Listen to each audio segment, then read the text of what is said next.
Hello everyone, Green Thumb Larry, and this video today is going to be about compost tea. Okay guys, this little gardening tip, or secret if you will help you grow strong plants that grow extremely fast and give you more fruit more often. And the way this is accomplished is by using compost tea, which is basically a beneficial bacteria culture that you water your garden with minimum 1 time a week. I like to do it twice a week. So today I'll show you how to make about 4 gallons of compost tea that you can use, and 4 gallons is sufficient to water a 6x3 bed or anywhere around the 4x4 bed or so. It's enough water to do that. So again, what the compost tea does is create a symbiotic relationship between your plant's roots and the bacteria colony that grows around the roots. This bacteria colony, it's kind of like your immune system for plants. And what it does is it fights disease, which keeps your plant strong, and it also helps the plant uptake nutrients and water so that it may grow faster, larger, and stronger. Okay guys, so what you're going to need to create 4 gallons of compost tea, start with a 5-gallon bucket. You'll need a garden hose. That's Mr. Basilico over there, don't mind him. A garden hose, 5-gallon bucket, earthworm castings, mushroom compost, molasses. Humic acid is really good to have as a dechlorinator. And also a kelp extract is very helpful as well. You'll need an air pump, some tubing, air stones, and here's a nice syringe for measuring. And I'll explain how these clips can be used instead as well. And this filter is to prevent backflow of water into your pump from your reservoir. And again, of course, most importantly, a dechlorinator. So, let's get started. We'll start with filling the 5-gallon bucket here. I'm going to fill it to about 4 gallons. And I have my helper, Livia, here with me today. Okay, so we got our garden hose here. And Livia's going to go ahead and fill it up to about, it's going to go to right about here is good.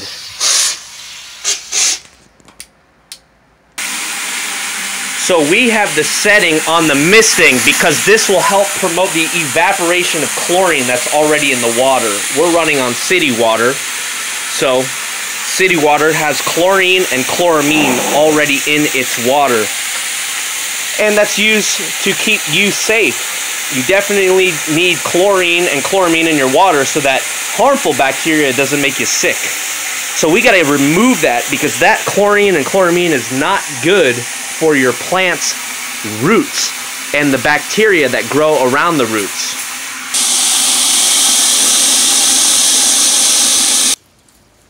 Okay, so we have a 5-gallon bucket filled about 80% of the way, so it's about 4 gallons.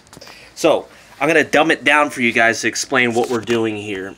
What we're doing is we're creating a bacteria culture.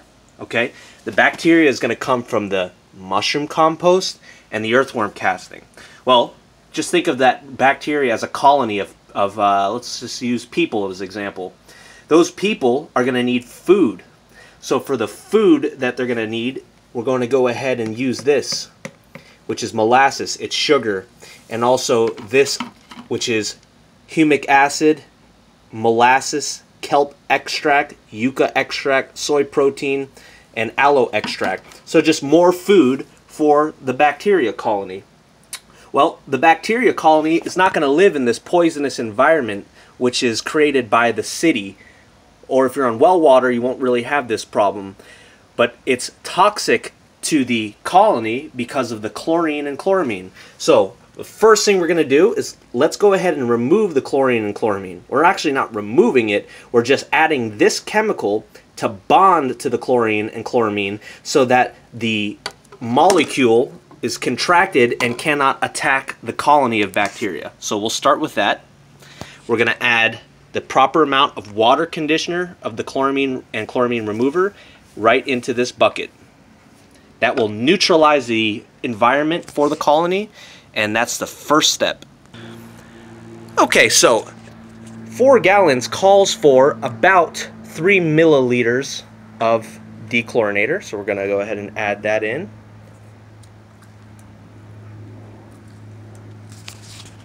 And just like that, we've neutralized the chlorine and chloramine. Again, so the colony is now safe to go into the water. It's going to need sugars and food to survive, and that's why we have the air pump. It needs oxygen as well. So that's why we have the air pump and the air stones. So let's go ahead and add mushroom compost. 4 gallons, guys, I would recommend about a half a cup of mushroom compost. So what we'll do is we'll take measuring cup and we'll add a half a cup of mushroom compost. Okay guys, so half a cup of mushroom compost. Just dump it right in the water. Next we'll add our earthworm castings, and we'll do a half cup of that as well. So here we have a half cup of earthworm casting. We'll just dump that right into our water. Next guys, we'll add 2 ounces of molasses right to our mixture. And we'll make sure that we rinse that cup out nicely in there so that we get all the molasses, don't waste any. Next we're going to add additional supplementation. Again, this is the kelp extract, the humic acid, and all those extracts we explained earlier.